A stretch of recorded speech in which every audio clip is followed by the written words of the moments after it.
தமிழுக்கு நிகர் தமிழே, தமிழனுக்கு நிகர் எவரே. 2 அடியில் நம்மால் எதுவும் செய்ய இயலாது என்று எண்ணும் மனிதனிடத்தில் 2 அடி குரலில் எதையும் நம்மால் செய்ய முடியும் என நம்பிக்கையை ஊக்குவித்தது திருக்குறள். வணக்கம் குழந்தைகளே. வணக்கம் பகலவன் ஐயா. இன்னைக்கான குறளை நம்ம பார்ப்போமா? ஓ, பார்க்கலாமே.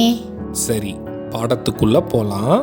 இன்னைக்கான குறள் அதிகாரம் 57, வெறுவந்த செய்யாமை. குறள் எண் 566.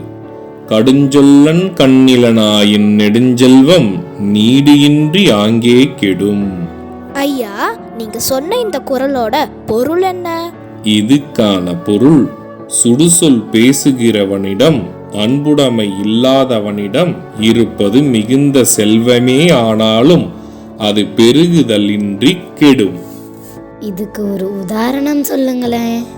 இதுக்கான உதாரணம், அன்பான நெஞ்சம் கனிவான பேச்சு இல்லாதவனிடம் எவ்வளவு செல்வம் இருந்தாலும் அது மேலும் பெருகாமல் அழிந்துதான் போகும்.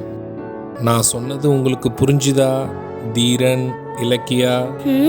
நல்லா புரிஞ்சுது ஐயா. இனி இந்த குறள் எங்களுக்கு மறக்கவே மறக்காது. சரி பசங்களா, நாளைக்கும் இதே மாதிரி சுவாரஸ்யமான குறளை பார்ப்போம். நீங்க வீட்டுக்கு போன உடனே என்ன பண்ணணும்? இன்னைக்கு நாங்க படிச்ச குறளை அப்பா அம்மா கிட்ட சொல்லி காட்டுவோம்.